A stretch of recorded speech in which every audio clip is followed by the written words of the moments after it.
Andy Eigenman, Filmar Alipayo hiwalay na?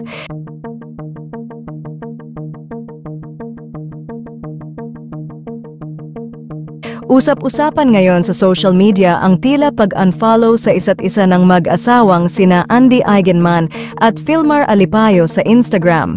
Palaisipan sa mga netizens at mga sumusubaybay sa kanilang buhay kung naghiwalay ba ang dalawa para mag-meet siya ng pag-unfollow sa isa't isa.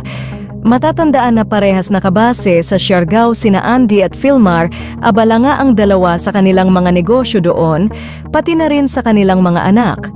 Kamakailan nga nang ma-issue si Filmar na niloloko nito si Andy matapos makuhaan si Filmar na may kinakausap na babae.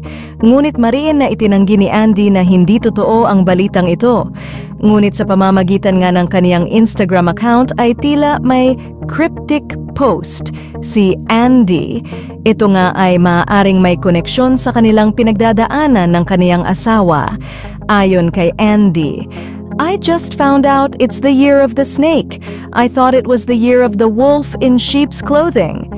Sa sumunod naman na IG story ni Andy na ngayon ay burado na ay mayroon uli itong patutsada ayon sa kasunod na post nito.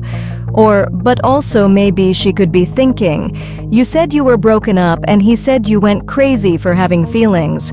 So I'd be on his side 100% cause I don't give a fuck about you or your little children.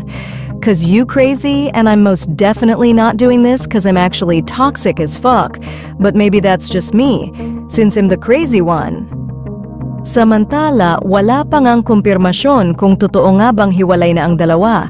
Hiling naman ng kanilang mga taga-subaybay na sana ay kung anuman ang pinag-aawayan ngayon ng dalawa ay maayos nila ito at huwag mauwi sa hiwalayan.